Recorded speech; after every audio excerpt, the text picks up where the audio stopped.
Millionaire left his wife for a mistress and ended up witnessing something he'll never forget. Subscribe to our channel so you don't miss out on more exciting stories like this, and leave a like on the video to keep watching. The soft melody of the violins filled the auditorium, a delicate combination of harmony and emotion. The notes seemed to float in the air, enveloping each person present at the small but sophisticated performance by the local orchestra. The city's historic theatre, with its red velvet seats and softly diffused golden lights, created an almost magical atmosphere. Everything was impeccable, planned to impress. But at that moment, Mark couldn't hear a thing. His gaze was fixed on the row next to the stage, where a soft light illuminated Claire. She was laughing, surrounded by admiring glances, as if she were the center of the universe, the woman he was proudly displaying like a glittering trophy. The fitted wine dress highlighted her curves, and the sapphire earrings sparkled under the theatre lights, making her look even more stunning. She knew she was wanted, and that filled her with satisfaction. "Are you all right?" Claire asked, sliding her fingers up his arm. Mark blinked a few times, pushing away any strange thoughts. "Yes, of course," he murmured. But his voice wavered. He should have been pleased. After all, everything around him reflected his rise. That performance was an important event in the city, bringing together influential businessmen and prominent cultural figures. Being there, alongside Claire, was an affirmation of status. He was respected, admired, and had a woman by his side who symbolized power and desire. So, why couldn't the discomfort go away? A strange sensation began to spread through his chest, as if something was out of place, something wrong, a persistent shadow that he couldn't ignore. And that's when it happened. The side door of the theatre opened. At first, no one noticed, but for Mark, time seemed to slow down. His eyes fixed on the entrance and his body went rigid. She was there. Evelyn, the woman he had spent years avoiding showing in public. The wife who had always made him feel uncomfortable, not because of who she was, but because of what she represented. A past he wanted to erase. She didn't fit the image he had built for himself. She was too simple, too ordinary. Or at least that's what he believed. Because now, looking at her under the golden lights of that theatre, Mark felt his stomach sink. Evelyn didn't look like the faded woman he'd left behind. She was radiant. The black and gold dress, elegant and without exaggeration, glided over her body with a natural lightness. Her hair fell in soft waves, and her eyes shone with a confidence he had never seen before. But what really struck him wasn't her appearance. It was the way she walked in, alone. As if there wasn't a single reason to hesitate, as if that was where she belonged. People began to notice her presence. Murmurs broke out among the guests. Some looked at her with surprise, others with curiosity, and there were those who frowned, trying to remember where they had seen her before. Evelyn didn't smile, she didn't try to attract attention. She was simply there, and that was enough to make all eyes gravitate towards her. Mark felt a chill run down his spine. What was she doing there? Why did she look so different? Next to him, Claire also noticed the change in atmosphere. Her fingers gripped his arm tighter. "Who is that?" The question came loaded with something Mark couldn't quite define. Jealousy? Insecurity? He didn't answer. His heart was pounding as he watched Evelyn approach the row of seats near the stage. Her every step carried a confidence he had never imagined she could have. He knew this woman, or at least he thought he did. But the Evelyn in front of him was not the faded wife he had left behind. She wasn't the woman who accepted being pushed aside, who settled for scraps of attention while he paraded around with Claire at events like that. The woman in front of him was a force he had never seen before, and that terrified him. Evelyn stopped near the side of the theatre, her posture impeccable. All eyes were on her, and one of the waiters hurried to offer her a glass of wine. She took the glass delicately, but unlike Claire, she didn't bother to look dazzling. It was natural, and perhaps that was what made it impossible to look away. "Mark?" Claire insisted, her voice laced with suspicion. "Who is this woman?" He sniffed, trying to regain control of his expression. "No one." It was a mistake to say that, because in the next instant, Evelyn's eyes met his, and she smiled. It wasn't a smile of greeting, nor was it sweet or embarrassed. It was a smile that said, "I know who I am," And now you do too. Mark felt a shiver run down his spine. She knew exactly what she was doing. The theatre seemed to get smaller. The air became thick. The sound of the orchestra, once an enveloping and welcoming melody, was now just a distant murmur. Something was about to happen and Mark could feel it. But what? And above all, what did Evelyn want with that appearance? Mark turned to the nearest waiter and picked up a glass of whiskey, drinking it in one gulp. He needed something strong. He needed to regain control of the situation. But how, when he felt he was about to lose everything? He remembered the day he made the decision to cut Evelyn out of his public life. At first, she was always by his side, believing they were a team. She attended dinners, smiled at investors, did everything to help him grow. But over time, Mark began to feel that she didn't fit into that world. Evelyn was simple. She didn't wear designer clothes like Claire.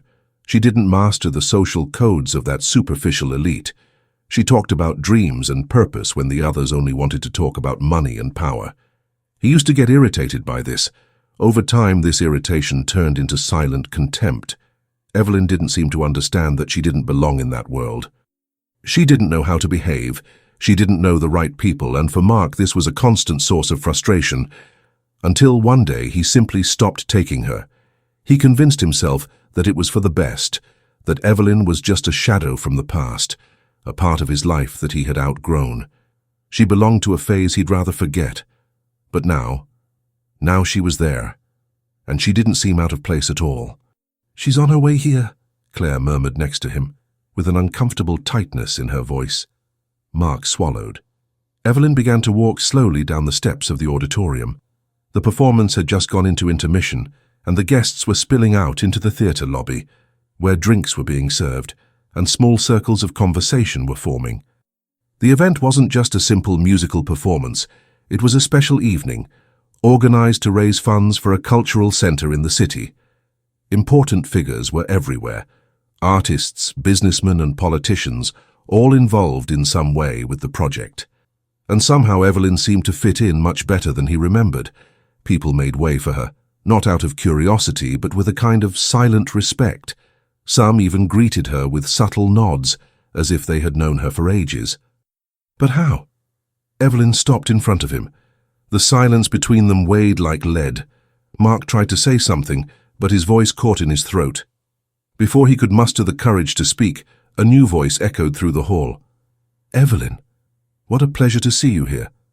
Mark turned and saw Richard Coleman, an influential businessman who ran one of the largest cultural foundations in the region. Richard was a powerful figure, someone Mark admired but had never paid much attention to. The kind of person who only respected those who really made a difference. And now he was smiling at Evelyn as if they were old friends. "Richard," replied Evelyn, with the same naturalness of someone meeting a long-time acquaintance. "I'm glad to see you too." "You've done an incredible job at the community gallery," continued Richard. "The impact has been remarkable, especially with the art programs for young people. It's amazing how you've managed to get so many people involved." Mark felt a twinge in his stomach. "Community gallery. I'm just helping out where I can," said Evelyn with a modest smile. "Don't be modest." Richard laughed, pointing to one of the rest areas in the lobby where small high tables and armchairs were set up for guests to sit during the break. "Come with me. I need to hear more about this." Mark felt his face heat up. "What do you mean, come with me?" Richard Coleman, a man who had always treated him with indifference, was now summoning Evelyn for a chat as if she were a key player in the event. Claire noticed his discomfort and leaned closer. "What's going on?" she murmured. Mark couldn't answer. And then, as if the surprises of that night weren't enough, another figure appeared on the scene. He was tall with serious features and a presence that drew attention effortlessly. He was wearing a perfectly tailored dark grey blazer, and his discreet but confident manner indicated that he knew exactly who he was, and that he didn't need to prove anything to anyone. Evelyn turned to him and smiled. "Nathan," she said with a softness that made Mark's stomach turn. The man took Evelyn's hand and squeezed it firmly, before leaning in slightly to kiss her back, a gesture that seemed to be a mixture of respect and affection. "I was looking for you," Nathan said in a deep, serene voice. Evelyn laughed softly. "I would never miss an evening like this," she replied, with a lightness that Mark didn't recognize. The glass in Mark's hand wavered. Who the hell was this man? And worse, why was Evelyn acting as if he were important? The ground seemed to have disappeared from under Mark's feet. Evelyn, the woman he dismissed as too simple, was now circulating among influential people, being recognized and praised. She was no longer invisible, and even more disturbingly, she was not alone. Nathan placed his hand naturally on Evelyn's waist and guided her to one of the high tables in the corner of the lobby. She followed him with calm steps, exchanging words with Richard along the way. She didn't look at Mark for a second, and that was what bothered him most. The signal echoed softly through the auditorium, indicating that the interval was over. The guests began to move back to their seats, and Mark followed mechanically, without taking his eyes off Evelyn. She walked calmly beside Nathan. The two of them moved with an irritating naturalness, as if this proximity was something routine. Evelyn didn't seem to force smiles or exaggerate. Everything about her seemed light. And that bothered Mark more than any provocation. The two of them sat a few rows in front of him, slightly to the left. Mark tried to convince himself that it didn't matter, that Evelyn was the past, and that he was exaggerating. But as the orchestra returned to the stage and the musicians tuned their instruments, his attention remained fixed on them. The lights dimmed, and the soft melody of violins filled the room. The delicate notes of the orchestra hung in the air, but Mark heard nothing. He was focused on Evelyn. She leaned slightly towards Nathan, saying something that made him smile. Nathan then bowed his head and murmured something in response. His expression relaxed, as if he were exactly where he wanted to be. Mark shifted in his chair, restless.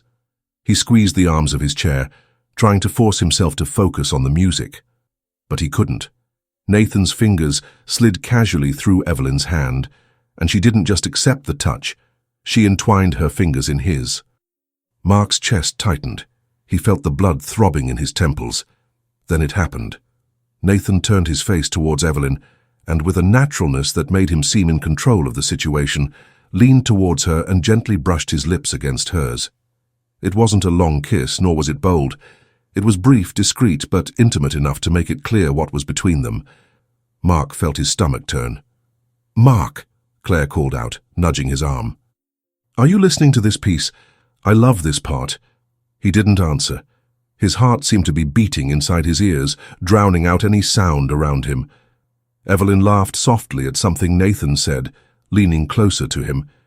It was all so casual, so spontaneous, as if this was where she belonged now. Mark took a deep breath and looked away, trying to concentrate on the performance. The orchestra's notes grew in intensity, the violins and cellos growing together, as if they were competing with the whirlwind in his mind. But a moment later, his eyes returned to Evelyn. She was standing there, smiling with the tranquility of someone who didn't have a single weight on her conscience. How could she act like that? "Mark," Claire called out again, now more firmly. "What's going on?" "Nothing," he lied, his voice dry. "Nothing." She arched an eyebrow. "You've been restless ever since that woman showed up." "It's nothing," he repeated harshly. Claire narrowed her eyes but didn't insist. Mark went back to watching Evelyn. With every laugh, every glance exchanged with Nathan, he felt his discomfort grow. Evelyn hadn't just moved on, she was glowing. More than that, she looked better, more confident, more happy. Happy without him. Mark knew he had to control himself, but he could feel the restlessness spreading throughout his body. He no longer heard the music, no longer felt Claire's touch on his arm. He only saw Evelyn now leaning her head gently on Nathan's shoulder, the two of them looking so connected that Mark felt as if he were suffocating. He couldn't stand it any longer. Without thinking, he pushed the armchair in front of him slightly and started to get up. "Mark, what are you doing?" Claire hissed next to him, grabbing his arm. He ignored her. His eyes were fixed on Evelyn. She finally realized that he was watching her. Their gazes met for a brief moment, just seconds, but it was enough for Mark to notice the calm expression on her face. Evelyn wasn't scared. She wasn't uncomfortable. She just held his gaze and smiled. Not in a provocative or smug way.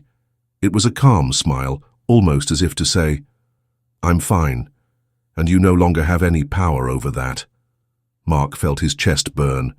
He leaned even further forward, almost running down the corridor. Claire tried to hold him again, but he pulled away.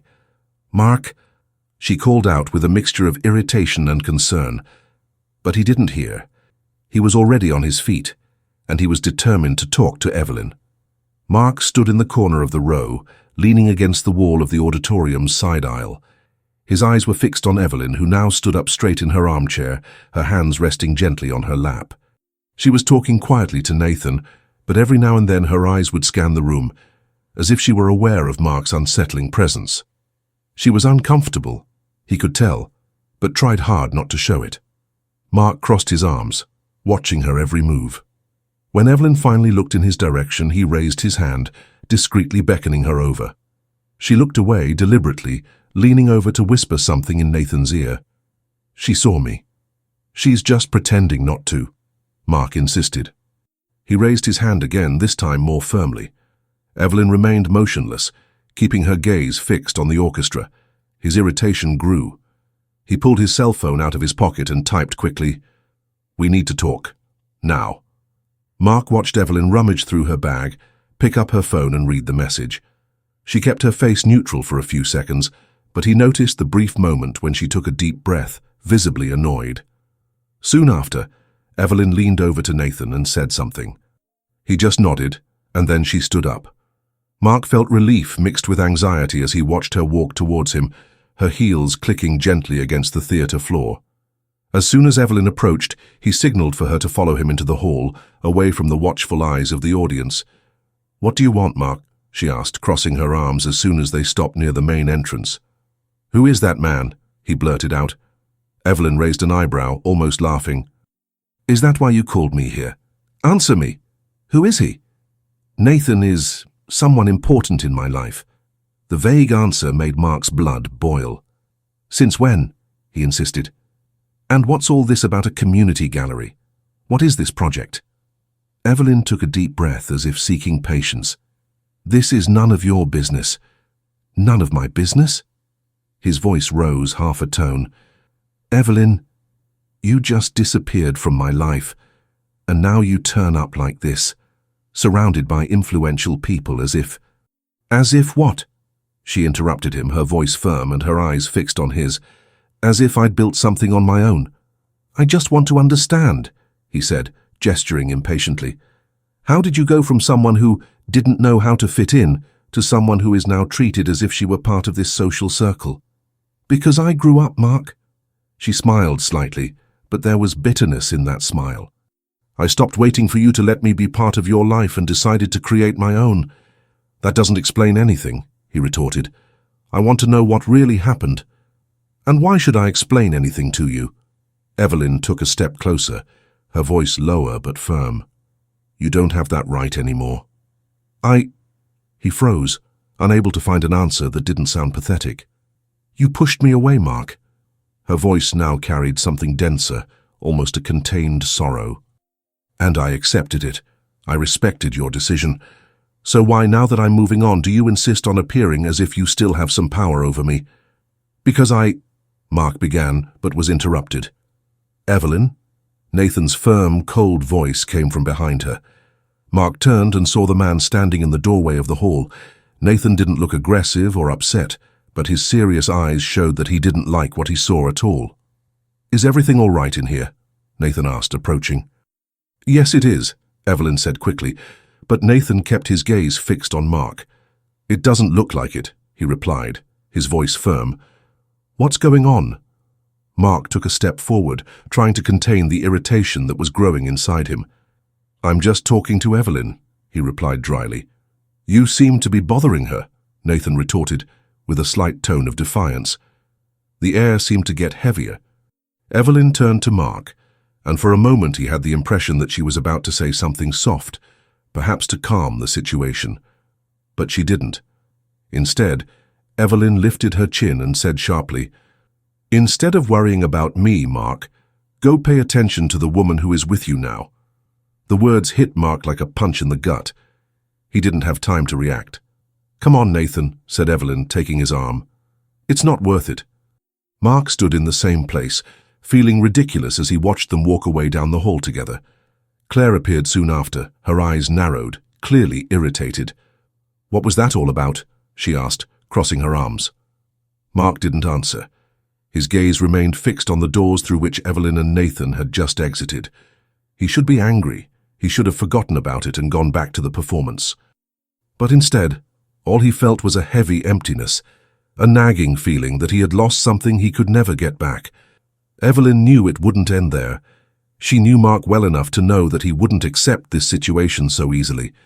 He had always been stubborn, proud, and unable to deal with anything that wasn't under his control. When she returned to the theater seats with Nathan, she tried to keep the conversation light, pretending to be calm, but inside she felt uncomfortable. Not because she still cared about Mark, but because she knew he wouldn't let things die there. It was his way of insisting. Hours later, Claire decided to leave on her own. She didn't even try to disguise her irritation. "Do what you want," she said, picking up her bag. "If you want to spend the evening dwelling on the past, that's your problem." Mark didn't try to stop her. When she left through the theater doors, he didn't even look back. He didn't go back to his apartment. Instead, he walked aimlessly through some of the city streets until he found a dimly lit bar with low music, just the kind of place where he could drown his thoughts. 2 shots of whiskey, then 2 more, and then a 5th shot, which made his vision go a little blurry. It was there at the dimly lit bar that he picked up his cell phone and typed a message to Evelyn. "Sorry about today. I just wanted to talk. Can we meet?" No reply. He sent another. "I just want to understand what happened to you. Please give me a chance to talk." Nothing. He drank another shot and wrote another message. "I know you still have feelings for me." This time he didn't even wait for a reply. He left the bar and took a cab home. When he opened the door to his apartment, Claire was sitting on the sofa in the living room, still awake. "Really?" She shot up as soon as he entered. "Is this how you solve your problems? By drinking and behaving like a rejected teenager?" Mark slammed the door shut harder than he intended. "Claire, I don't have the mind for this right now." "For this?" She stood up, crossing her arms. "You mean me, don't you? Because apparently your head is somewhere else." "I told you to be quiet," he replied harshly. Without bothering to take off his clothes or explain himself, Mark threw himself on the bed and blacked out almost immediately, the bitter taste of the drink still in his mouth. The next morning, Mark woke up with his head throbbing and sunlight streaming through the gap in the curtain. He dragged himself to the kitchen, drank 2 glasses of water, and swallowed a painkiller. When he picked up his cell phone, he saw that there was no answer from Evelyn. But it was when he opened the news that something caught his eye. Cultural event honors influential figures in the city. The featured photo showed Evelyn and Nathan side by side, smiling for the cameras. She was wearing an elegant, understated and sophisticated outfit, and Nathan was standing confidently next to her. The text highlighted the fact that Evelyn had been honored for her work in the community gallery and for the social impact her project was having. Mark stood still, staring at the screen. That wasn't the Evelyn he knew. He thought back to the nights they had spent together years ago, Evelyn always dreaming of bigger projects, wanting to help people, talking about purposes he thought were silly and irrelevant. He didn't take her seriously, but there she was, firm, respected, happy. And for the first time in a long time, Mark felt an uncomfortable emptiness inside. "I still love her." The phrase popped into his mind like an inevitable confession. "I'm going to win her back." He picked up his cell phone and wrote another message. "I'm sorry for what happened yesterday. I overreacted. I just wanted to talk. Can you give me this chance?" Minutes later, Evelyn replied, "There's nothing more to talk about, Mark." He didn't take that as a definitive no. After all, Evelyn had always been a sentimental woman. She just needed the right gesture, something symbolic, flowers. He had a huge bouquet of white lilies delivered, Evelyn's favorite flowers, accompanied by a handwritten card. "I still think about you. I always have. Give me a chance to make things right." He imagined the scene, Evelyn receiving the flowers, smiling, maybe even crying a little. She would send him a discreet message saying that she needed time. He would have the opportunity to show that he had changed. But that's not what happened. Evelyn was on the street, walking home with the bouquet and handed it to a homeless woman. She didn't even read the card or say anything to him. He felt his blood boil. Why was she being so stubborn? Mark refused to believe that he had lost Evelyn forever. He was sure that in time she would realize that she still loved him.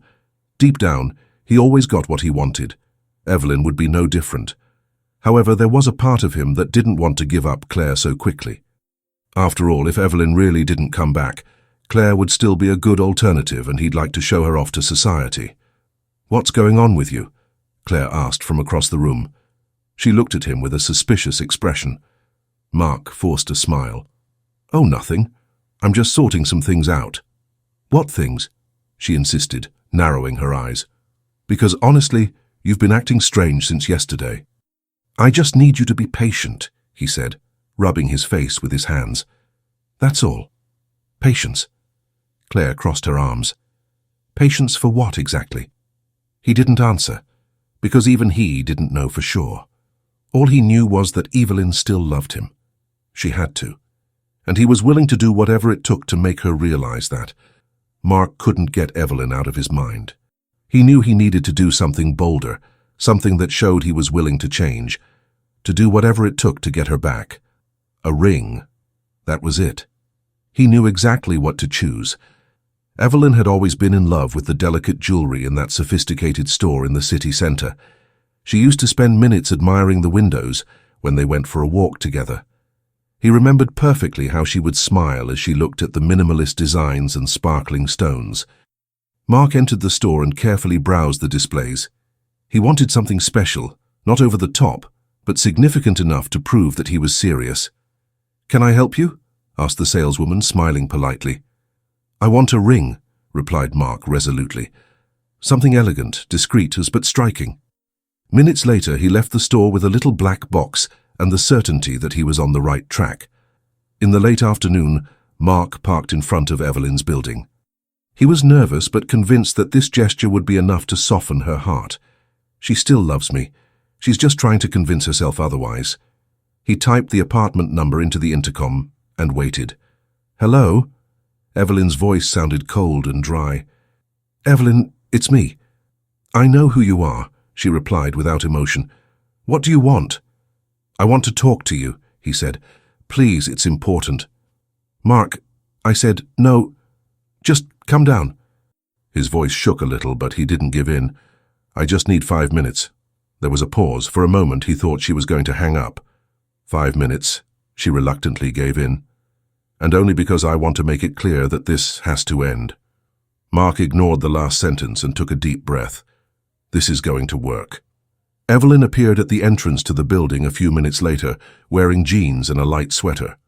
She had no makeup on and her hair was tied up in a simple bun, and yet she looked flawless. "What's wrong?" she asked, crossing her arms. Mark opened the little black box, revealing the ring. It was a delicate piece of white gold with a bright blue stone in the center, Evelyn's favorite color. She looked at the jewel and, for a moment, Mark saw a spark of surprise in her eyes. "I know you love this store," he said, trying to sound confident. "I chose something that would suit you." "Mark," she began, her voice lower. "I want another chance," he interrupted. "I know I made mistakes. I know I pushed you away when you just wanted to be a part of my life." And then he started reminiscing about the good times they'd had. He talked about the trips, the candlelit dinners, the nights they spent talking for hours about dreams that he thought were silly at the time. "I know you still love me," he said with an almost desperate firmness. Evelyn stared at him for long seconds, her eyes fixed on his. "I can't believe you're still like that," she murmured, shaking her head. "Like what?" he replied, confused. "Like this. Thinking you can solve everything with pretty words and expensive presents." She let out a short, bitter laugh. "You haven't changed at all, Mark." He opened his mouth to retort, but was interrupted by a firm voice behind her. "Evelyn, is everything all right here? Nathan?" He appeared next to her, his expression serious and his gaze directly on Mark. "Yes," Evelyn answered quickly, turning to Nathan naturally. "I was just giving him something back." She took the box with the ring and held it out to Mark.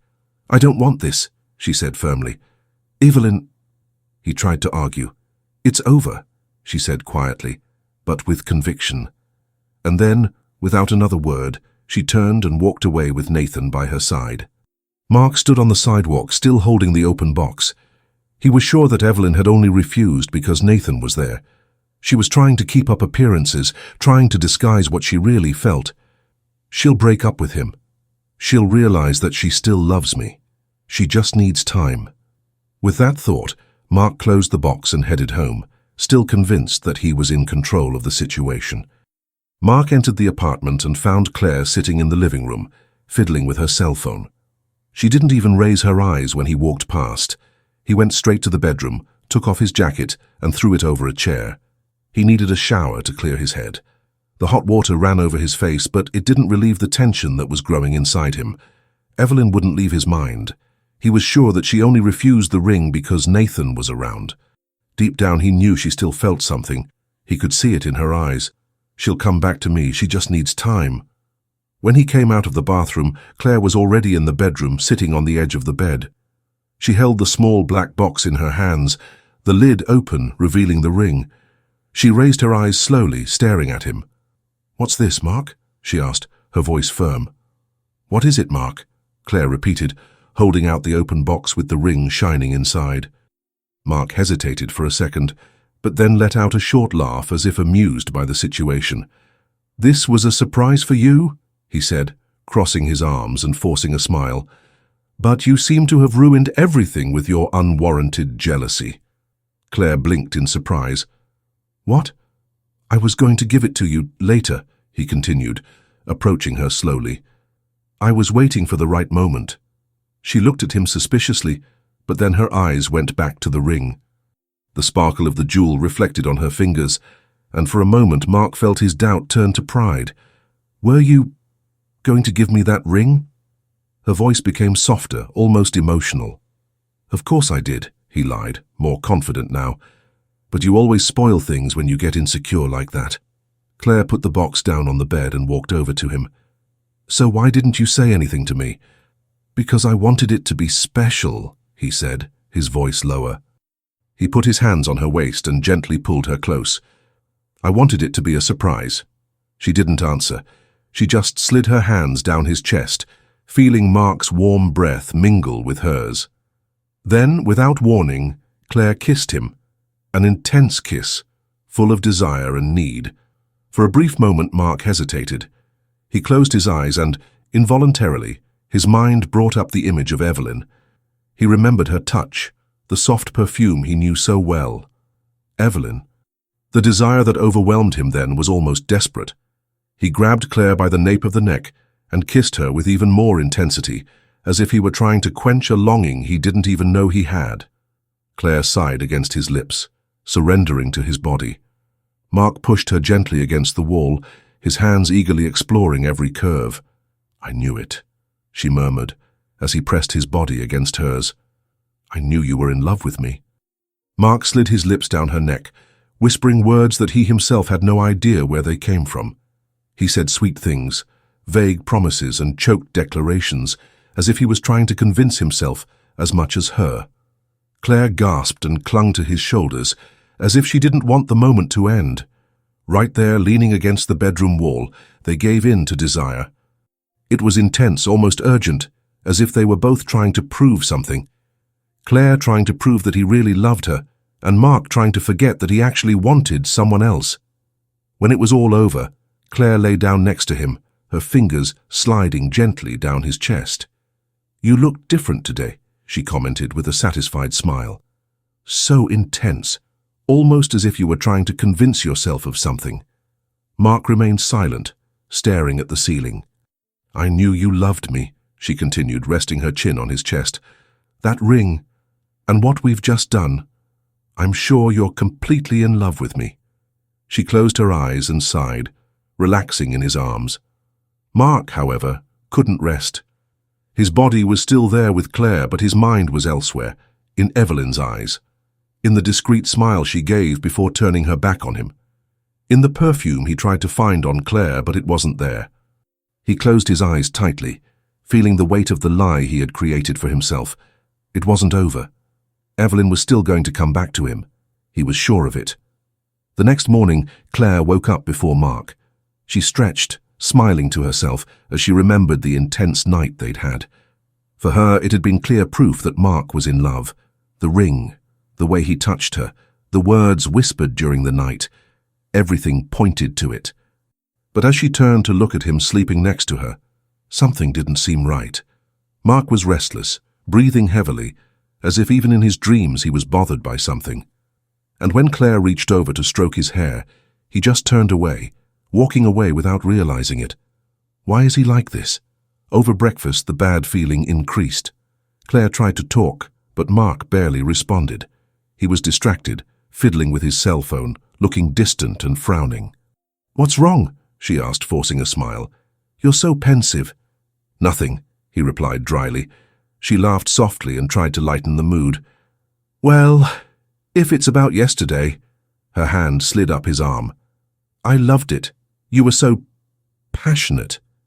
"Uh-huh," he murmured, still not looking at her. Claire felt her chest tighten. He's not happy. He's sorry. After coffee, Mark said he was going to lie down for a while. The tiredness and the hangover were taking their toll. When he went to his room, Claire stayed in the living room. She tried to watch some program but couldn't concentrate. Her mind was spinning, going over every detail of his strange behavior. Then Mark's cell phone, lying on the coffee table, vibrated. Claire looked at the device. Her heart beat faster. No, I'm not that kind of woman.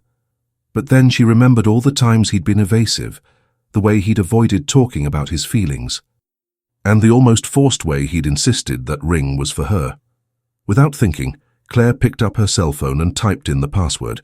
She knew it by heart. Mark had never bothered to change it. The screen unlocked, and that's when everything came crashing down. The messages to Evelyn were there. "I still think about you. I know you still love me. I bought something special for you. I want to give it to you personally." Claire felt her hands shaking. Her heart was pounding so hard that it seemed to echo in her ears, but she kept going. She scrolled down and found the message that clarified everything. "The ring is from your favorite store. I know you'll love it." Claire closed her eyes and took a deep breath. A hot tear ran down her cheek, but she wiped it away quickly. "I'm not going to cry over this idiot." She got up, went to her room, and began to collect her clothes. She threw everything into her suitcase anyway, feeling her face burn with anger and humiliation. Before leaving, she went over to the bedside table, where Mark kept some jewelry, and took out some rings, chains, and an expensive watch that he loved to show off. "You want to play with feelings, Mark? Let him keep the loss." In the hallway of the building, Claire stopped for a moment and typed one last message to him. "I saw your messages. The ring wasn't for me. You're a coward and a liar. I loved you, but I'm not an idiot. Good luck on your own." She pressed send, slung her bag over her shoulder, and disappeared down the street. He would never see her again. Hours later, Mark woke up, and for a moment felt at peace, until he realized that there was a great silence in the apartment. "Claire," he called out, his voice hoarse. There was no reply. He left the bedroom, still a little dizzy, and found the apartment empty. Only then did he see his cell phone on the table. There was an unread message. "I saw your messages. The ring wasn't for me." He read the entire text. When he had finished, he sighed heavily and threw the phone on the sofa. For a moment, he felt a slight tightening in his chest, a nagging feeling that he was losing control of everything. But he quickly pushed the thought away. Claire had never mattered that much. What mattered now was Evelyn. "Evelyn still loves me. She just needs time." He looked at his cell phone again and opened the photo gallery. He stopped at an old photo of him and Evelyn, the two of them smiling on the balcony of a guest house where they had spent a weekend together. She was wearing a white dress, her hair loose, and that smile he thought she'd always have around. Mark squeezed the photo as if he could reach it through the screen. "She'll come back to me. She has to." Now that Claire was out of the way, he was going to put his real plan into practice. He wasn't going to be alone. The next few days were torture for Mark. He tried texting Evelyn, but was ignored. He tried calling, but the calls went straight to voicemail. Evelyn didn't want to listen to him, and that only made him more determined. He needed to be more incisive. After much insistence, he heard from a mutual friend that Evelyn would be attending a new exhibition at the community gallery, an event she had organized herself. For Mark, this was the perfect chance. I'm going to surprise her. I'm going to show her that I can be the man she deserves. On the night of the event, Mark put on his best suit and went to the gallery. The space was elegant, decorated with vibrant paintings and modern sculptures. Important guests were passing through, discussing art and culture. And then he saw her. Evelyn was radiant. She wore a navy blue dress that elegantly marked her figure, her hair tied up in a delicate bun, a few loose strands framing her face. She was smiling sincerely, chatting with guests and receiving compliments on the event, and next to her was Nathan. He was attentive to Evelyn, listening to her with a discreet smile, the kind of smile that reveals that there is much more than just friendship between two people. Mark felt his stomach turn, but he didn't back down. He waited for an opportune moment, and, when Evelyn moved away to talk to one of the artists, Mark approached. "Evelyn," he called out, his voice low, almost pleading. She turned around, and her smile disappeared instantly. "What are you doing here?" she asked dryly. I just wanted to talk to you," he said, trying not to sound desperate. "Just a minute, please." Evelyn looked around hesitantly. "Okay, 1 minute." Mark took advantage of the gap and led her to a more secluded corner of the gallery. "Evelyn," he began, reaching into his inside jacket pocket and pulling out a slightly crumpled white envelope. "I've kept this all this time." He handed her the envelope. "What's this?" she asked, suspicious. "Just open it." Hesitating, Evelyn opened the envelope. Inside were a series of old photos, pictures of her and Mark, smiling together, on trips, dinners, and intimate moments that seemed to have been taken in another life. And alongside the photos, there were also letters and notes that Evelyn had written to him in the past. Sweet words, future plans, promises full of hope. For a few seconds, she just stood there, motionless, taking it all in. Mark swallowed. "I never threw it away because deep down I knew you were the best part of my life. I know that I hurt you, that I treated you as if you weren't important. But these memories," he pointed to the photos, "have always been with me." His voice wavered. "I don't want to lose you again." For a moment, Evelyn looked shaken. She held the photos and letters delicately. Her eyes locked on an image of the two of them laughing on the balcony of a seaside inn, a trip she always said had been the happiest of their lives. "I know you still love me," Mark said softly. "I saw it in your eyes that night." She lifted her face to his, and Mark felt hope rise in his chest. "I'm succeeding." Nathan's voice sounded from across the hall. "Evelyn," he called, attentive. She blinked rapidly and closed the envelope. "I have to get back." Evelyn turned around hastily, but Mark grabbed her arm. "Evelyn, please," he begged. "Don't end it like this." She stood still for a few seconds, holding the envelope tightly. Then, with a heavy sigh, she handed it back to him. "It doesn't make sense anymore," she said, her voice firm but serene. Mark felt his heart sink. "What do you mean it doesn't make sense?" He shook his head. This is our story. It's everything we've lived through." "Exactly," she replied. "It's what we lived through in the past." She took a step back and looked at him with an expression that mixed sadness and certainty. "I've waited for you for a long time," said Evelyn. "I waited for you to notice me, to listen to me, to realize that I was on your side, but you left me behind." Mark tried to interrupt, but she held up her hand, telling him to shut up. "When you pushed me away, I finally realized that I don't need someone who makes me feel small." Her voice softened a little. "And Nathan looks at me like I'm the most important thing in the world." Mark was speechless. He watched her walk away, returning to Nathan's side. The man put his hand gently on her waist and looked at her tenderly, the kind of look Mark had never offered. Mark still tried to insist in the days that followed. He sent flowers again, wrote long letters, and even showed up at Evelyn's building one last time. But she didn't answer, and then he finally understood. He had lost. There was no more Evelyn to win back. She had fallen in love with Nathan, and more importantly, she had learned to love herself away from him. Months later, Evelyn and Nathan were walking hand in hand through the park on a sunny morning.